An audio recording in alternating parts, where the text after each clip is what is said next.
बिस्मिल्लाहिर्रहमानिर्रहीम। सर जी, speculation business क्या है?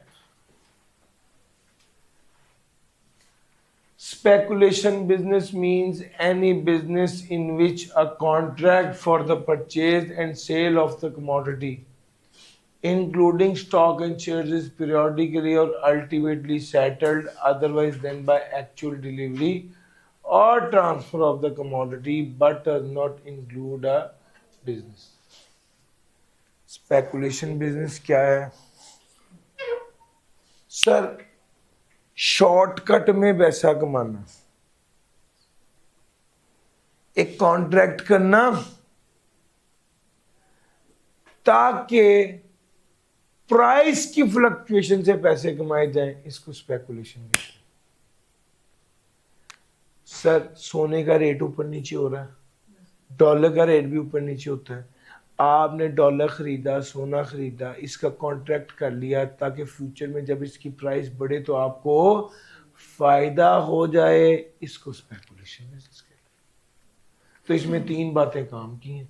सबसे पहले ये कॉन्ट्रैक्ट, तीन बातें काम की हैं। बात नंबर 1, कॉन्ट्रैक्ट की बात कर रहे हैं। बात number 2, settled otherwise then cash. Settled otherwise then cash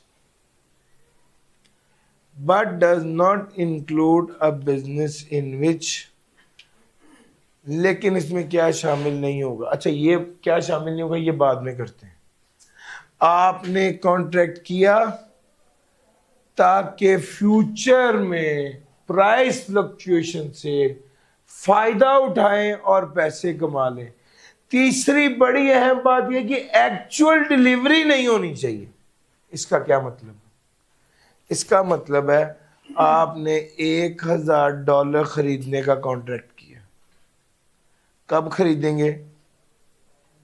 31 दिसंबर 2025 लिख लेते हैं। 31 दिसंबर 2025 को खरीदेंगे। किस रेट पर? Eight the rate of 285। 285 पर आप कितने डॉलर खरीदेंगे? 285 के रेट पर $1000 खरीदेंगे। कितने के? 31 दिसंबर। लो सर, एक दिन तो ऐसा आना है जब 31 दिसंबर आ ही जानी है। 31 दिसंबर आ गई। उस दिन का एक्चुअल रेट कितना था?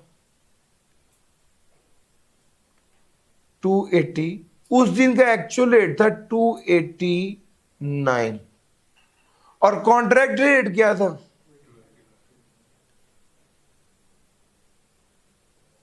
आपको कितने का फायदा हो गया? ₹4। मल्टीप्लाई पे कितने डॉलर से? टोटल कितने का फायदा हो गया? सर, आपको ₹4000 का फायदा हो गया। आपको ₹4000 का फायदा हो गया। सर, ये क्या है? ₹4000 का फायदा हो गया। इसको कहते हैं स्पेकुलेशन गेन। अब मेरा पॉइंट समझिए, आपने एक्चुअल में डॉलर लिए नहीं, आपने क्या किया? जितना फायदा हुआ था वो उठा लिया। एक्चुअल डिलीवरी नहीं हुई। याद रखिएगा, अगर आपने एक्चुअल में डॉलर ले लिए तो ये स्पेकुलेशन नहीं रहेगा। स्पेकुलेशन में क्या 3 शर्तें हैं? शर्त नंबर 1, कॉन्ट्रैक्ट हो। शर्त नंबर 2, गेन कमाने के लिए किया जाए। शर्त नंबर 3, एक्चुअल डिलीवरी ना हो। अगर आपने एक्चुअल डिलीवरी ले ली तो फिर ये स्पेकुलेशन बिजनेस नहीं होगा। सर, मेरा पॉइंट समझ गए? लो सर, स्पेकुलेशन बिजनेस में आम जुबान में कहते हैं दिहाड़ी लगाना। अब आप एक चीज और सुने कि एक्चुअल डिलीवरी का कॉन्सेप्ट नहीं है। हमने एक जगह प्लॉट नक्शे पे प्लॉट देखा और कहा कि ये वाला प्लॉट मैं खरीदूंगा, उन्होंने कहा ठीक है, यहाँ पर अभी डेवलपमेंट हो रही है, उन्होंने आपको एक्चुअल कब्जा नहीं दिया, प्लॉट आपको 1 करोड़ रुपए का दे दिया। वहां पर थोड़ी सी हैपनिंग हुई, प्लॉट की वैल्यू बढ़ के 1.5 करोड़ हो गई, आपने बेच दिया। एक्चुअल डिलीवरी ली नहीं ली, कॉन्ट्रैक्ट किया और कॉन्ट्रैक्ट ही बेच दिया। यार ऐसा ही है ना, ये स्पेकुलेशन है सर।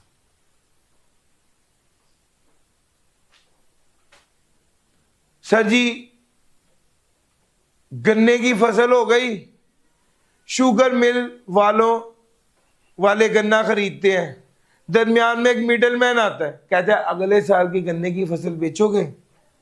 उन्होंने कहा कितनी? उन्होंने कहा ये 100 एकड़ पे। उन्होंने कहा बेचूंगा। कितने की?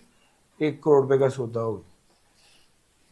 1 करोड़ रुपए की वो फसल जो अगले साल आनी थी, इसने खरीद ली और उसको 1.25 करोड़ की बेच दी। वो वाली फसल जो अगले साल आनी थी।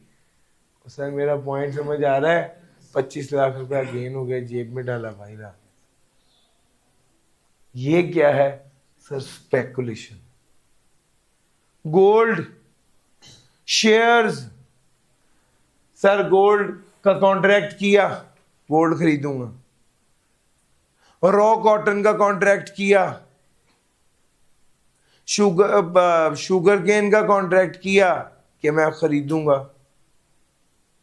यार मेरा पॉइंट समझ आ रहा है? सर ये है स्पेकुलेशन बिजनेस।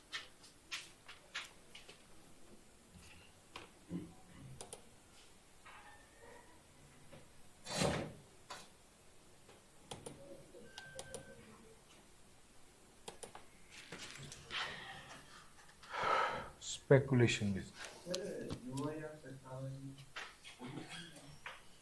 कह सकते हैं, कह सकते हैं। वो इलीगल है वैसे, अगर लीगल फॉर्म हो तो इधर आए। अच्छा, अब अगर यहां तक आप मेरे साथ आ गए, अब इसकी एक्सेप्शन पढ़ लेते। एक्सेप्शन नंबर 1, अब बड़ी ध्यान से सुनना। मैंने कॉन्ट्रैक्ट किया कि मैं 1 लाख मीटर कपड़ा दूंगा, फैब्रिक दूंगा। किसको? मिस्टर ए को। कितने का? एट द रेट ऑफ 375 पर मीटर। कॉन्ट्रैक्ट हो गया। ये एक्चुअल डिलीवरी का कॉन्ट्रैक्ट था।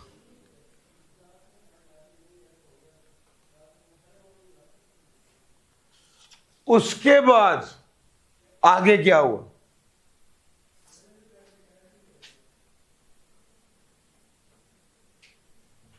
उसके बाद आगे क्या होगा?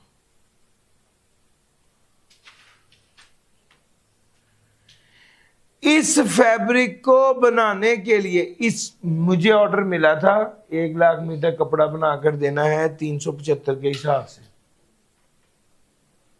मैंने इस कॉन्ट्रैक्ट को कबूल कर लिया और इसके फौरी बाद एक कॉन्ट्रैक्ट किया रॉ कॉटन का।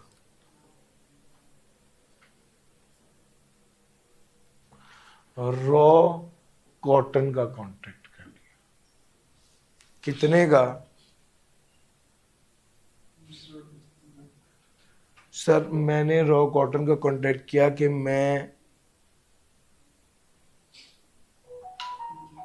10,000 बेल्स खरीदूंगा एट द रेट ऑफ 200 पर बेल। मैंने ये कॉन्ट्रैक्ट किया था और इसके रॉ मटेरियल खरीदने का कॉन्ट्रैक्ट मैंने कर लिया। सर अब मेरी बात बड़ी तसल्ली से सुनना।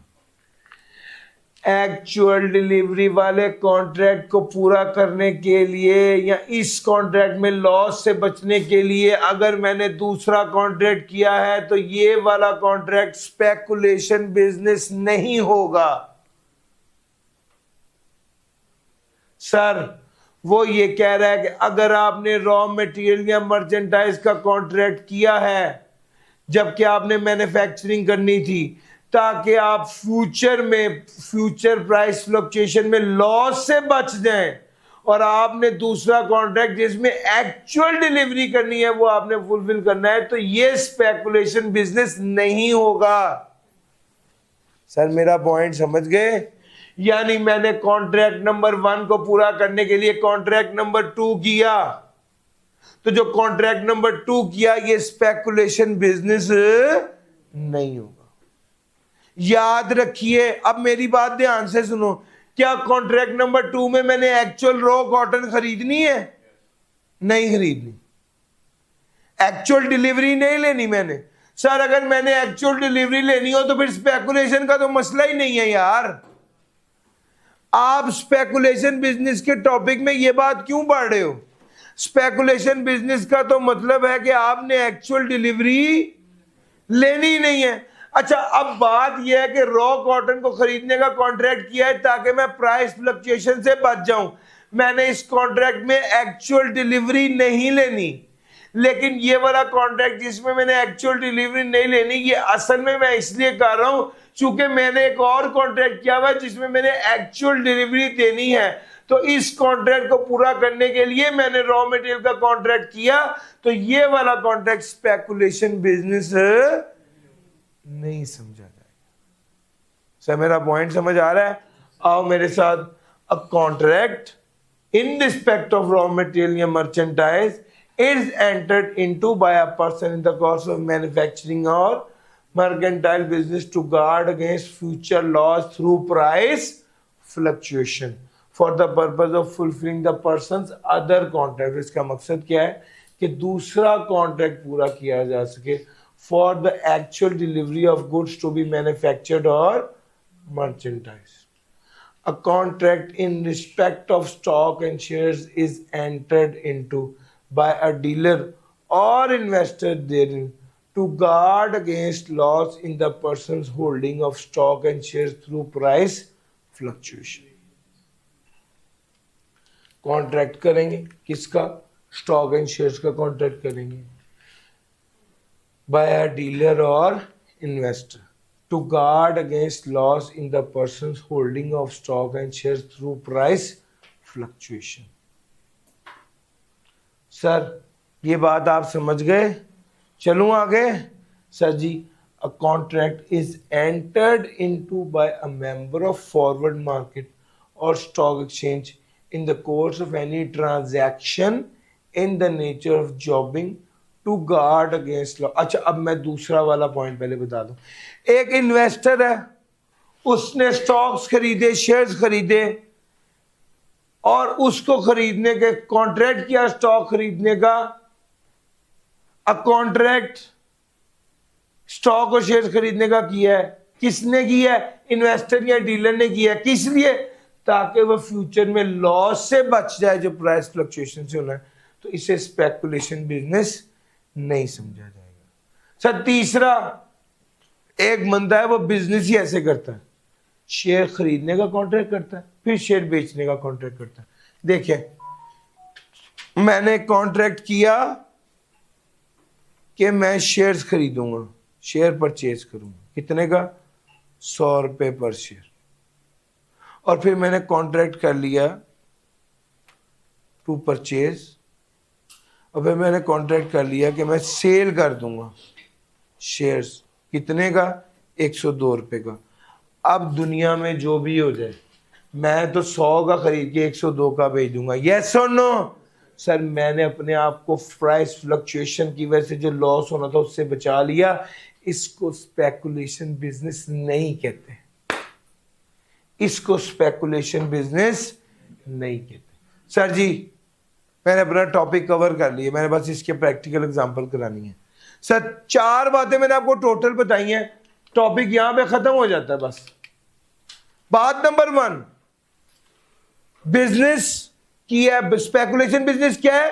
कॉन्ट्रैक्ट करें ताकि प्राइस फ्लक्चुएशन की वजह से फायदा उठा सके और एक्चुअल डिलीवरी ना हो, तो इसको स्पेकुलेशन बिजनेस कहते हैं। बात नंबर 2, अगर रॉ मटेरियल खरीदा था, रॉ मटेरियल को खरीदने का कॉन्ट्रैक्ट किया, ताकि एक्चुअल डिलीवरी वाले कॉन्ट्रैक्ट में प्राइस फ्लक्चुएशन की वजह से लॉस ना हो जाए, इसको स्पेकुलेशन बिजनेस नहीं कहते। बात नंबर 3, वो कहता है कॉन्ट्रैक्ट किया स्टॉक और शेयर्स को बेचने का, किसने किया? डीलर और इन्वेस्टर ने। क्यों किया? ताकि वो लॉस से बच जाए प्राइस फ्लक्चुएशन का, तो इसको भी स्पेकुलेशन बिजनेस नहीं कहेंगे। बात नंबर 4, अगर आर्बिट्रेज है, यानी वो बंदा काम ये करता है, शेयर खरीदने का कॉन्ट्रैक्ट किया है तो साथ ही बेचने का कर लिया, बेचने का कॉन्ट्रैक्ट किया तो साथ ही खरीदने का कर लिया, ताकि वो प्राइस फ्लक्चुएशन से उसको लॉस ना हो। सर समझ गए? अच्छा जी, अब अगली बात ये कहता है स्पेकुलेशन बिजनेस को अलहदा रखो, नॉन स्पेकुलेशन बिजनेस को अलहदा रखो। सर जी, स्पेकुलेशन और नॉन स्पेकुलेशन को अलहदा अलहदा रखना है। कोई खर्चा जो स्पेकुलेशन बिजनेस का खर्चा है वो नॉन स्पेकुलेशन में से माइनस नहीं होगा, और जो नॉन स्पेकुलेशन बिजनेस का खर्चा है वो स्पेकुलेशन में से माइनस नहीं होगा। और अगर कोई मुश्तरका खर्चा है तो उसे अपोर्शन करेंगे, तकसीम करेंगे। Sir, any profit and gain arising from a speculation business for a tax year computed shall be included in the person's income chargeable to tax under the head income from business। वो कहते हैं कोई भी profit या gain हो जो arise हो रहा है स्पेकुलेशन बिजनेस से, उसको कंप्यूट किया जाएगा for the tax year computed shall be included in the person's income chargeable to tax under the head income from business. Sir, any loss of the person, कोई भी loss हो जाए person का, arising from a speculation business sustained for a tax year shall be set off only against the income of a person from any other speculation business of person chargeable to tax for that year।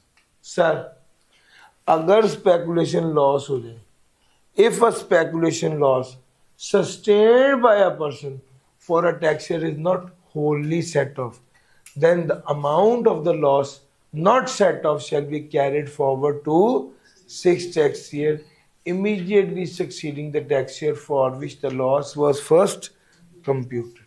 वो कहता है अगर speculation loss हो जाए, किसने sustain किया हुआ for a person is not Holi set of, speculation loss sustain हो जाए किसी पर्सन से, is not Holi set of, अगर ये सेट ऑफ ना हो सका, then the amount of loss not set off shall be carried forward for speculation का लॉस स्पेकुलेशन के गेन के साथ एडजस्ट होगा, और अगर एडजस्ट ना हो सका तो 6 साल के लिए कैरिड फॉरवर्ड। तो भाई यही बात लिखी है उसने, ऊपर का ये बात का है, नीचे ये का है।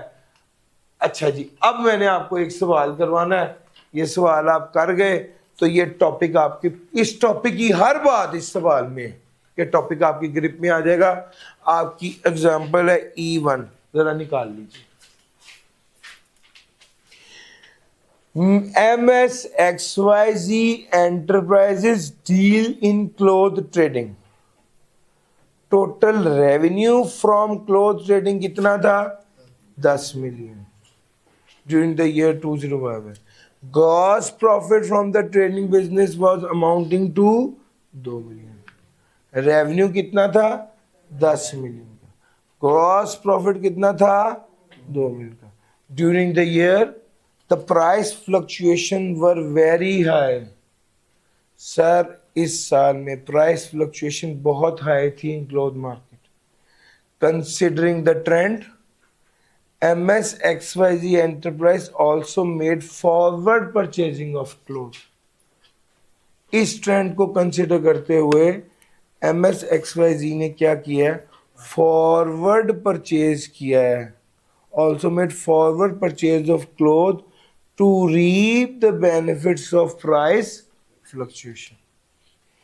अप्रैल 20YY में the enterprise agreed to purchase Bengali cloth of pieces or bundles at the rate of 100 per bundle, the delivery of which was expected in June 20YY।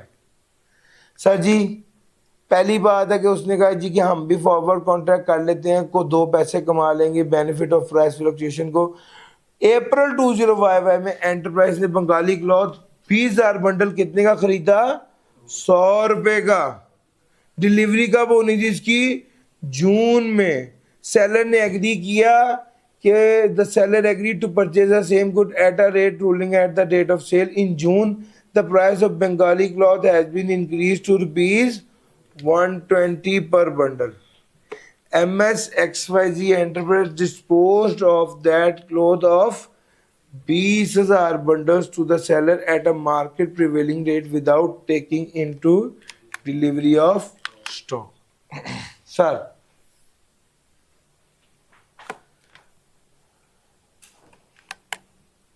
total revenue from sale of cloth aggregate to 2.4 million. Therefore, the enterprise earned income of rupees 4 lakh.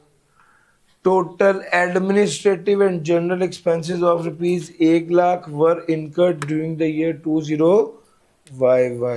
It is worth mentioning that carry forward loss of the enterprise was 1 million in respect of business, whereas the speculation loss was। अच्छा, अब इसने यहाँ पर total revenue भी बता दिया cloth का और पैसे जो बताए हैं वो भी हैं। सर जी हमने आपके साथ जो पढ़ा, सबसे पहले आ जाओ, एक तरफ लिखूंगा स्पेकुलेशन, एक तरफ लिखूंगा नॉन स्पेकुलेशन और एक तरफ लिखूंगा टोटल। सर जी ट्रेडिंग कितना था?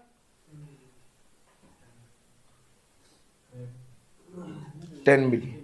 ग्रॉस प्रॉफिट कितना था? 2 million. Sir cost of good sold कितना हो गया?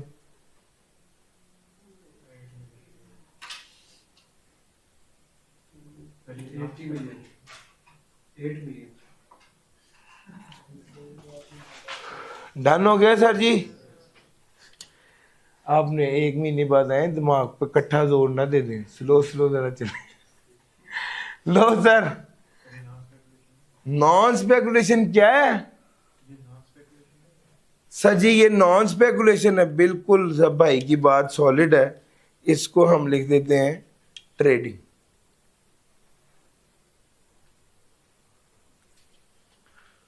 उसके बाद चलते हैं हम स्पेकुलेशन की तरफ। हाँ जी, स्पेकुलेशन की क्या बात करूं?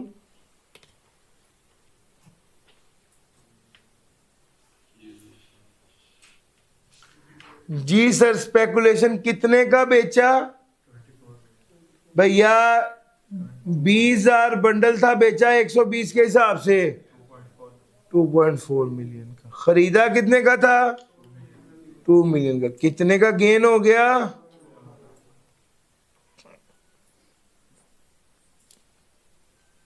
अच्छा जी, हाँ जी आगे चलते हैं। ये बन गया 12.4 मिलियन।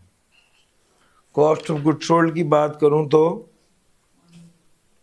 8 और 2 10,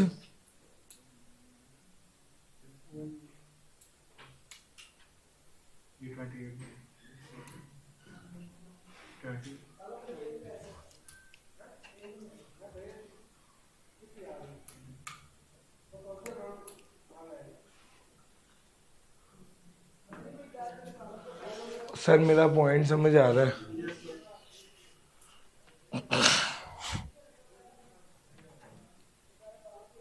चलूं आगे सर जी। ट्रेडिंग आ गया, स्पेकुलेशन आ गया और टोटल आ गया। अब आगे चलते हैं। आगे क्या है सर? ट्रेडिंग, स्पेकुलेशन और टोटल।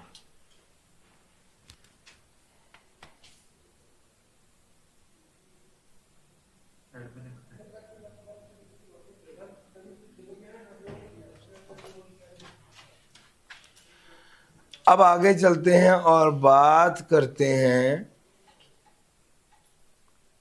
एडमिन की। सर जी जरा मुझे बताएं एडमिन का कितना खर्चा है? 1 मिलियन। अब यहां पर मसला ये है कि 1 मिलियन एडमिन का मुश्तरका खर्चा है। अब मुझे बताएं 1 मिलियन, इसको हमने करना है अपोर्शनमेंट। आपने अपोर्शनमेंट का रूल पढ़ा हुआ है? हम क्या करते हैं, 1 मिलियन इंटू 1 मिलियन को मल्टीप्लाई किससे करेंगे? 1 million into 10 million divided by 12.4 million. ऐसे ही अपोर्शनमेंट ऐसे ही पढ़ाई हुई है सर। 1 मिलियन को मल्टीप्लाई करेंगे 10 बाय 12.4। जी बताइएगा।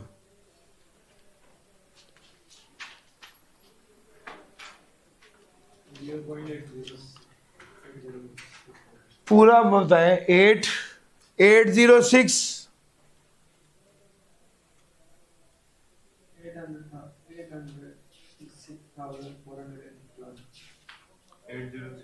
452। इतना मुश्किल नहीं सी यार वैसे। सर जी स्पेकुलेशन का भी बताइएगा। 1935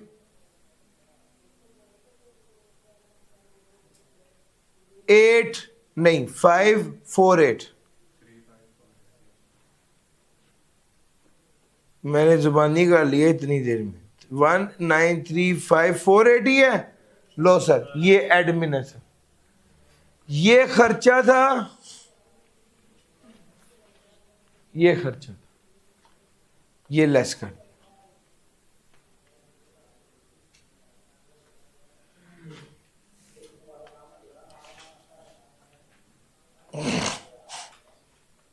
चलूं आगे सर जी? एडमिन के बाद आगे क्या आ गया?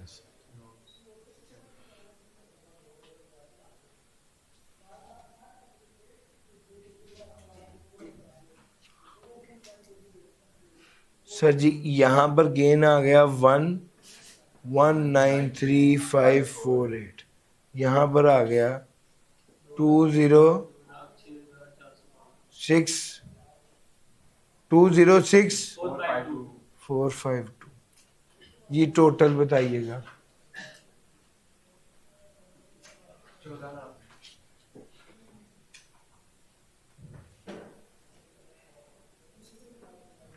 हाँ जी, अब जरा लॉस की बात कर लेते हैं। आपने लॉस के बारे में पढ़ लिया है। स्पेकुलेशन का लॉस स्पेकुलेशन के साथ एडजस्ट होगा और किसी चीज के साथ एडजस्ट। सर ट्रेडिंग का लॉस था 1 मिलियन का, स्पेकुलेशन का लॉस 4 लाख का था।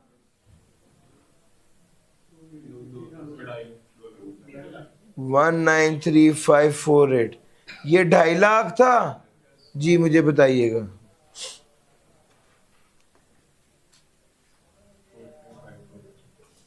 4354। जी सर। हाँ भाई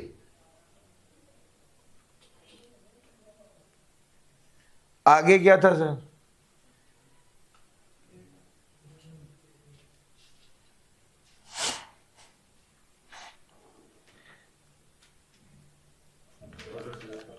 जी सर टोटल नहीं, ये अच्छा ये हम इसका नेट नहीं लिखना। सर जी मुझे बताइए क्या ये स्पेकुलेशन का लॉस इसके साथ एडजस्ट हो जाएगा? भैया नहीं एडजस्ट होगा, बल्कि ये क्या हो जाएगा, कैरेट फॉरवर्ड हो जाएगा 6 ईयर्स। बस ये वाली बात, यहाँ पे सवाल खत्म हो जाता है, यहाँ पर सवाल खत्म होता है। इसको आपस में नेट नहीं कर सकते। ये वाली बात या ये दोनों आपस में एडजस्ट नहीं हो सकते।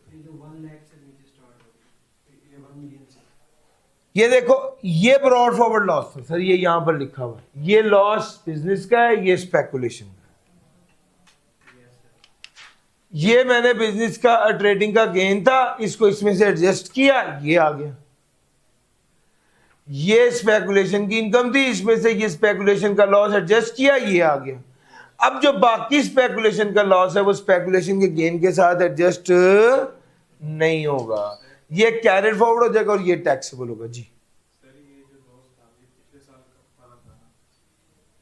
ये वाला लॉस जी पिछले साल का लॉस। हाँ तो भाई अब ये ओवरऑल 6 साल के लिए होता है, लेकिन जब जिस साल का लॉस हो उसके हिसाब से देख लेंगे ना। हम ये कहेंगे कि ये कैरेट फॉरवर्ड होता है लॉस 6 साल के लिए। आप ये कह रहे हैं कि क्या मैं इसके इस पर्टिकुलर लॉस के बारे में ये कह सकता हूँ कि कितने साल कैरेट फॉरवर्ड होगा? सर इसने मुझे ये नहीं बताया, उसने ये कहा कि कैरेट फॉरवर्ड लॉसेस ये थे। अब जब वो आपको मुझे खास तौर पे बताएगा ना कि किस साल का कैरेट फॉरवर्ड लॉस था तो मैं उसके बारे में कहूँगा। अभी ये वाली बात कि मैं कहूँगा कि लॉस कैरेट फॉरवर्ड हो जाएगा, ये वाली बात ठीक है। इसको आप कहते हैं 6 साल ना कहें, ये वाली बात वैलिड है कि मुझे ये नहीं पता कि किस साल का लॉस है, लेकिन ये कंफर्म है कि कैरेट फॉरवर्ड होगा जब तक वो कुछ नहीं बता रहा तो यस। वगरना अगर 2016 का लॉस होगा तो वो 17, 18, 19, 20, 21, 22 तक कैरेट फॉरवर्ड होगा। 2020 का लॉस होगा तो 21, 22, 23, 24, 25, 26 तक कैरेट फॉरवर्ड होगा। हाँ जी, तो इसके लॉस को अलहदा लिखते कि कितने अरसे तक कैरेट फॉरवर्ड होगा और इसके लॉस को अलहदा लिखते हैं। हम आमतौर पे कैरेट फॉरवर्ड लिख देते हैं बस, लेकिन अगर वो खास तौर पे कहे तो खास तौर पे अलहदा लिखना चाहिए और लिखेंगे। चैप्टर नंबर 11 में मैं ये पढ़ाऊंगा जी। सर जी, सर ये जो एडमिन का टोटल है सर ये माइनस, हाँ जी एडमिन का टोटल माइनस होना चाहिए, बिल्कुल माइनस होना चाहिए। आपने बिल्कुल सच कहा है, समझ गए? सर जी मुझे किताब दीजिए, एक सवाल मैंने आपको होम असाइनमेंट के तौर पे देना। निकालिए chapter number 11, chapter number 11, chapter number 11 में क्वेश्चन नंबर है पास पेपर क्वेश्चन नंबर 3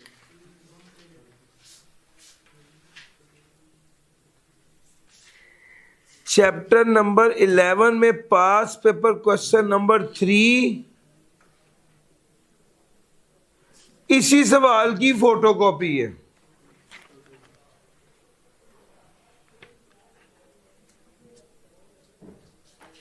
और अगर वो कर लें तो पास पेपर क्वेश्चन नंबर 5 भी किया जा सकता है।